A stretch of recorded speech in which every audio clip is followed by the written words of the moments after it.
Good morning students of class 7th. Welcome to Takshila Model Senior Secondary School online YouTube classes, and this is Neha, your social science teacher, is going to start with a new chapter of geography, that is chapter number 4, the atmosphere, a blanket of air. So students, first of all, you all know that our earth is a unique planet. Why our earth is a unique planet? Because it is the only planet on which life is possible. And why life is possible on this planet Earth? Because all the basic necessities of survival are available on this planet only, that is air, water and land.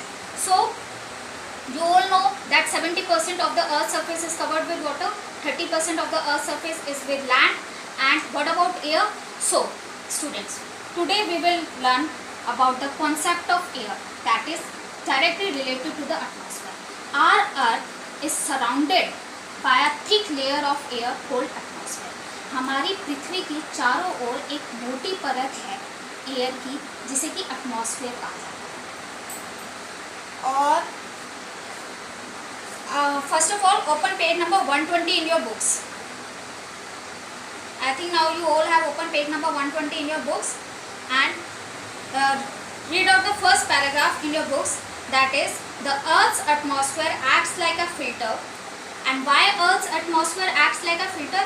क्योंकि अर्थ के atmosphere से पास होकर के हमारे पास सूरज की किरणें पहुंच रही हैं, लेकिन वो किरणें जो सूरज की पहुंच रही हैं वो सुरक्षित किरणें. क्यों है किरणें सुरक्षित?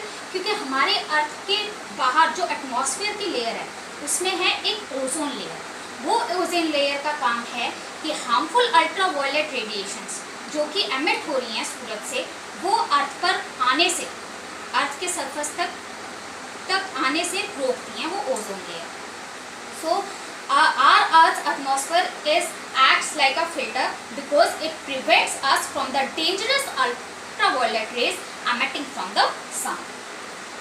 And our atmosphere consists of many gases, dust particles and water vapor. And why life is possible on Earth? Because Earth's atmosphere has the right composition of air mixture and its gases. So first today we will learn the composition of atmosphere. So this is the composition of the atmosphere. हमारे अर्थ के चारों तरफ जो thick blanket है air का, जिसे हम atmosphere कहते हैं, वो एटमॉस्फेयर बहुत सारी गैसेस, वाटर वेपर और डस्ट पार्टिकल से मिलकर के बना है. तो सबसे ज़्यादा अबंडेंट अमाउंट में, सबसे ज़्यादा अमाउंट में जो गैस है वो है नाइट्रोजन, दैट इज ऑफ 78%. उससे कम है ऑक्सीजन, जो कि हमें ज़रूरत है क्योंकि ह्यूमन बींग्स को, एनिमल्स को जीने के लिए जो सांस, वो अंदर जो गैस हम अंदर लेते हैं, जो ब्रीथ करते हैं एयर, वो कौन सी गैस होती है? The air we breathe in is oxygen. तो oxygen is a necessity for us. और ऑक्सीजन कितने अमाउंट में है? 21% में. और 1% जो गैस बचती है, वो 1% gas is a mixture of carbon dioxide and other gases like argon, krypton, helium and water vapor and dust particles. So now you all know the composition of atmosphere consists of the most abundant gas, that is 78% with nitrogen, 21% oxygen and 1% of other gases. You can see this composition of atmosphere in your books also. It is given in the diagram. So the remaining 1% consists of carbon dioxide. Carbon dioxide अकेला ही 0.03% है. Carbon dioxide अकेला ही 0.03% है. So now move on to the next paragraph, that is जैसे जैसे हम space में जाएंगे, अपनी अर्थ से दूर होकर के अंतरिक्ष में चलते जाएंगे, तो क्या होगा? एटमॉस्फेयर का जो लेयर है वो थिन होता चला जाएगा और धीरे धीरे हमारा एटमॉस्फेयर स्पेस में ही मर्ज हो जाएगा, घुल जाएगा अंतरिक्ष के अंदर. और क्या वजह है? जो हमारा एटमॉस्फेयर की जो लेयर है वो हमारे अर्थ की ही सरफेस पर है, कहीं और क्यों नहीं जा रही है? वो इसलिए क्योंकि अर्थ का जो ग्रेविटेशनल पुल है, अर्थ की जो ग्रेविटी है, वो उस लेयर को बाहर कहीं और जाने नहीं देती. That's why Earth's atmosphere is covered with the earth is covered with a layer of air that is called atmosphere. So first of all we learn about the most abundant gas that is nitrogen of 78%. अच्छा, nitrogen एक ऐसी gas है जिसे ना तो burn नहीं किया जा सकता, ठीक है, मतलब वो हेल्प नहीं करती है किसी भी चीज़ को जलाने में। नाइट्रोजन एक इनएक्टिव गैस है। आपने कभी देखा होगा जो पैकेज फूड होते हैं जैसे कि चिप्स हैं आपके, तो उन चिप्स में वो कप जो पैकेट होता है वो फूला हुआ था। क्यों होता है वो फूला हुआ पैकेट? क्योंकि उस चिप्स के पैकेट के अंदर नाइट्रोजन गैस डाल दिया जाता है। नाइट्रोजन गैस से वो पैकेट फूला हुआ लगता है और इससे जो पैकेज के अंदर फूड है, जो चिप्स हैं, वो फ्रेश रहते हैं। फ्रेश क्यों रहते हैं? क्योंकि ये गैस तो इनएक्टिव गैस है, नाइट्रोजन इनएक्टिव गैस है, तो नाइट्रोजन गैस का पैकेज के अंदर जितना भी फूड है उस पर उसका कोई असर नहीं होता, because it is an inactive gas. So nitrogen gas, so what is the use of nitrogen gas? That nitrogen gas package food को फ्रेश रखते हैं, टू रिमेन फ्रेश रखते हैं। Moreover it is required by plants for growth. Plants की growth में भी मदद करता है ये नाइट्रोजन गैस। कैसे नाइट्रोजन गैस? क्योंकि बैक्टीरिया क्या करता है, नाइट्रोजन को कन्वर्ट कर देता है उस यूजेबल फॉर्म में जो कि प्लांट को ग्रोथ करने के लिए मदद करती है। जैसे प्लांट्स, नाइट्रोजन क्या है? बेसिक कंपोनेंट है क्लोरोफिल का। अब क्लोरोफिल कहाँ होती है? क्लोरोफिल लीव्स में होते हैं प्लांट्स की लीव्स में होते हैं। और प्लांट्स की लीव्स क्लोरोफिल से क्या करते हैं? खाना बनाते हैं। खाना किस प्रोसेस से बनाते हैं? फोटोसिंथेसिस प्रोसेस से बनाते हैं प्लांट्स। और फोटोसिंथेसिस प्रोसेस के लिए कौन कौन सी गैस, किस किस चीज़ का यूज़ किया जाता है? Water, sunlight and carbon dioxide. Carbon dioxide gas के बारे में बाद में पढ़ेंगे। पहले ये था कि nitrogen is the basic component of chlorophyll, और क्लोरोफिल की मदद से फोटोसिंथेसिस प्रोसेस से प्लांट अपना खाना बनाते हैं, और इसलिए nitrogen gas is helpful for the growth of plants. Now, first of all, I will ask some questions. You all have to answer me these questions and write down these questions. You all have to write down these questions in your notebook, in your fair notebook of geography. So, your first question is, what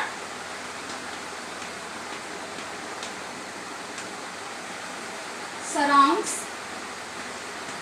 the Earth's atmosphere? Students, write it in your rough notebook so that you can easily write down the answers in your notebook. So the first question is what surrounds the Earth's atmosphere? And your next question is, from where does the ultraviolet rays come from? Your next question is, from where does the UV rays means ultraviolet rays. From where does the ultraviolet rays come from? Students, write down the questions fast, hurriedly, because you all have to write down these question answers in your notebook.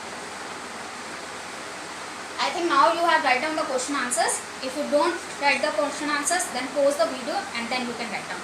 So come on to the next gas, that is the most important gas, oxygen. क्योंकि oxygen ही हम breathe करते हैं, अंदर लेते हैं सारे living beings, फिर चाहे वो एनिमल्स हों या हम ह्यूमन बींग्स हों। तो जितने भी लिविंग बींग्स हैं उनको ऑक्सीजन चाहिए रेस्पिरेशन के लिए, सांस लेने के लिए, ठीक है। और ये ऑक्सीजन कौन देता है हमें? ट्रीज देते हैं, ठीक है। और ट्रीज हमसे क्या, और हम बाहर कौन सी गैस, रेस्पिरेशन के वक्त हम बाहर कौन सी गैस करते हैं?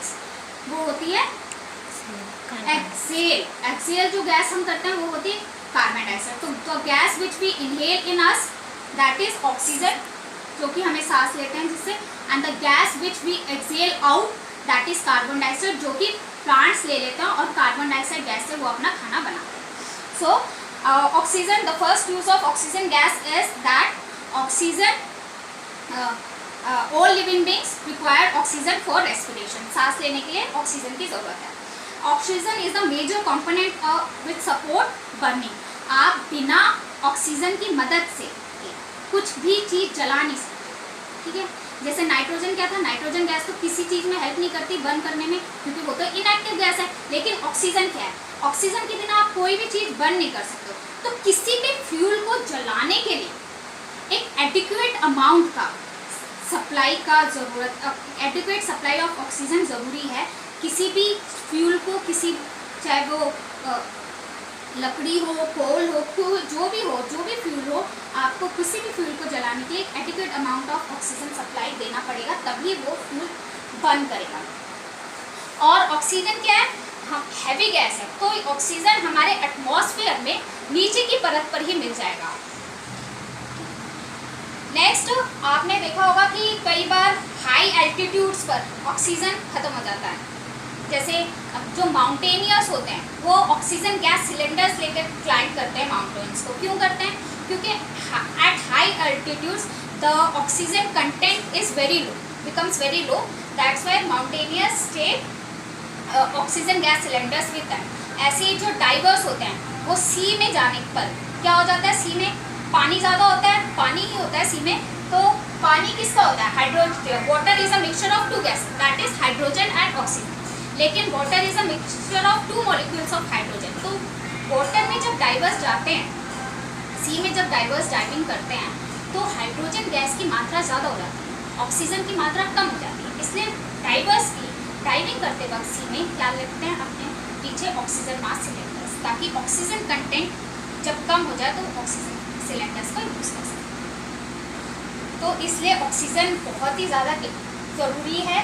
अगर ऑक्सीजन कम हो गई हमारे एटमॉस्फेयर में, बाकी गैसेस ज़्यादा हो गई, तो हमारे लिए सर्वाइव करना मुश्किल हो जाएगा। जैसे कि अभी हो भी रहा है, ऑक्सीजन काफ़ी कम होता जा रहा है, तो हाँ, लोगों को लंग कैंसर और डिसीजेस ज़्यादा हो रहे हैं, सांस लेने में ज़्यादा दिक्कत होती है।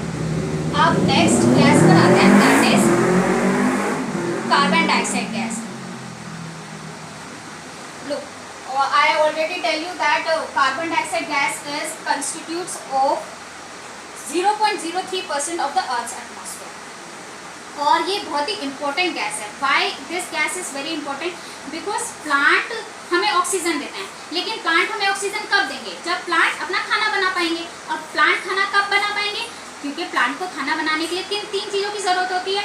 फोटोसिंथेसिस प्रोसेस की मदद से वो तीन चीज़ों से कैसे खाना बनाते हैं? Sunlight, water and carbon dioxide. इसलिए कार्बन डाइऑक्साइड बहुत ज़रूरी है, क्योंकि जब तक प्लांट खाना नहीं बनाएंगे, जब तक प्लांट, तब तक वो अब एयर भी, ऑक्सीजन भी नहीं दे पाएंगे। तो carbon dioxide gas is very important. Carbon dioxide does not help in burning. Carbon dioxide gas जैसे ऑक्सीजन गैस ज़रूरी होती है बर्न करने में, किसी भी फ्यूल को बर्न करने में एक एडिक्वेट अमाउंट ऑफ सप्लाई ज़रूरी होता है उस फ्यूल को बर्न करने के लिए ऑक्सीजन का। वैसे ही और नाइट्रोजन बिल्कुल भी एक इनएक्टिव गैस है, वो ना तो जलती है ना ही किसी चीज़ को बर्न करने में मदद करती है, neither helps in burning. Carbon dioxide gas burn कर आग बुझाने में मदद करती है। आपने कभी देखा होगा तो हर जगह आपके स्कूल्स में या हॉस्पिटल्स में एक फायर एक्सटिंग्विशर सिलेंडर्स लगे रहते हैं। तो वो फायर एक्सटिंग्विशर सिलेंडर्स किस लिए होते हैं? उनके अंदर कार्बन डाइऑक्साइड गैस भरी होती है फायर एक्सटिंग्विशर सिलेंडर्स के अंदर। जब आग लग जाती है तो उस कार्बन डाइऑक्साइड फायर एक्सटिंग्विशर्स को यूज़ किया जाता है, क्योंकि कार्बन डाइऑक्साइड गैस का काम होता है कि ऑक्सीजन की मात्रा को ख़त्म कर देना, और जब कार्बन डाइऑक्साइड ज़्यादा हो जाएगी ऑक्सीजन से तो आग अपने आप ही बुझ जाएगी।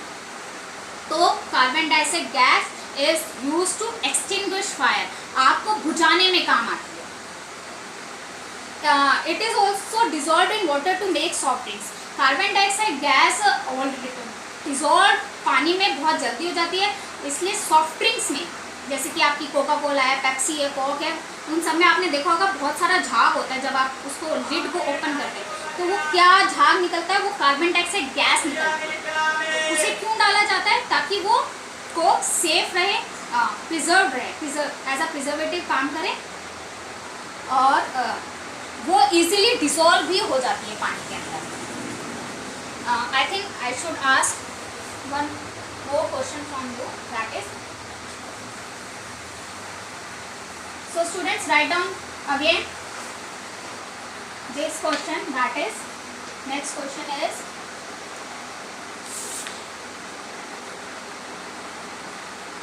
which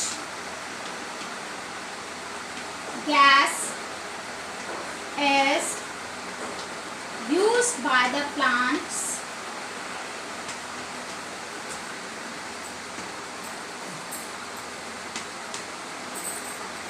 during photosynthesis.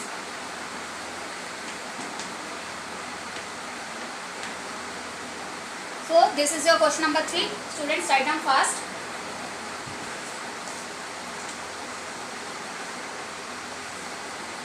I think you all have write down. तो कार्बन डाइऑक्साइड गैस, अब आगे बढ़ते हैं. That carbon dioxide gas is also an important green house gas. Green house gas कौन सी गैसेज होती हैं? ये वो गैसेज होती हैं जो कि डे टाइम में, यानी कि दिन के समय में सूरज की रोशनी को ट्रैप कर लेती हैं, अपने अंदर सोख लेती हैं, अब्जॉर्ब कर लेती हैं, ताकि रात को जब सूरज की गर्मी ना पहुँचे तो हमारा सरफेस, अर्थ का जो सरफेस है वो वार्म रहे, ठीक है, और ज़्यादा ठंडा ना हो. तो ग्रीन हाउस गैसेस का ये एक मेजर कंपोनेंट है. कौन सा? वो है carbon dioxide gas. So carbon dioxide gas is the major component of greenhouse gases. Why? Because they trap heat in the atmosphere during the day and keep the surface temperature warm at night. और carbon dioxide gases के साथ साथ जैसे और जो green house gases हैं वो है मीथेन, नाइट्रस ऑक्साइड.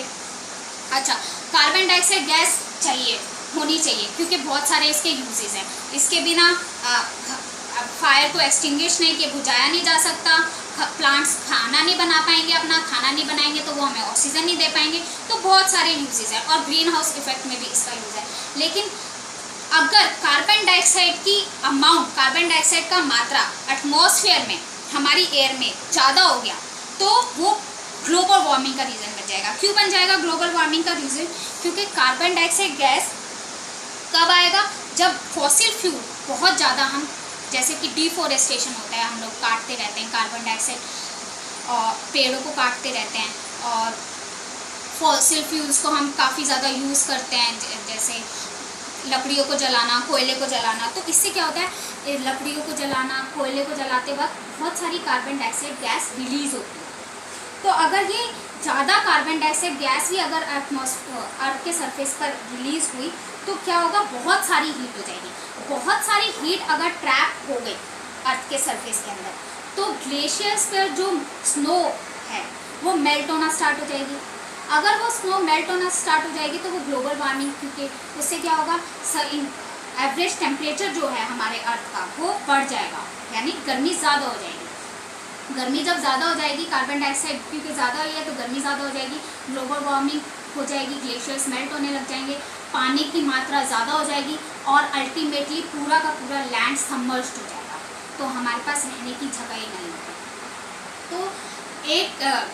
तो कार्बन डाइऑक्साइड भी क्या है, यूजेस तो हैं इस गैस के, लेकिन कुछ डिसएडवांटेजेस हैं. इसलिए हमें फॉसिल फ्यूल्स को कम से कम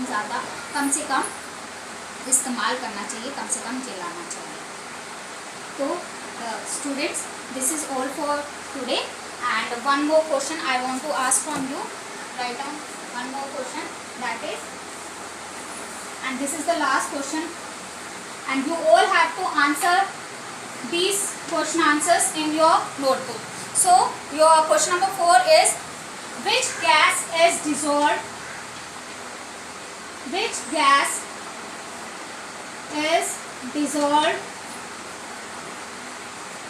in Coke and Pepsi?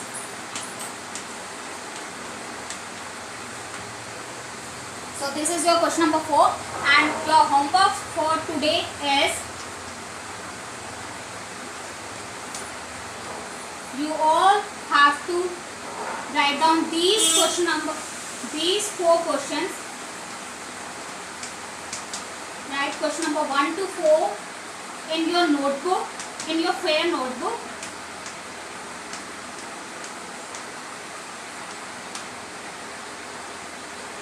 As discussed, all those questions, 4 questions are discussed in today's video. So you all have to write down these 4 question answers in your notebook.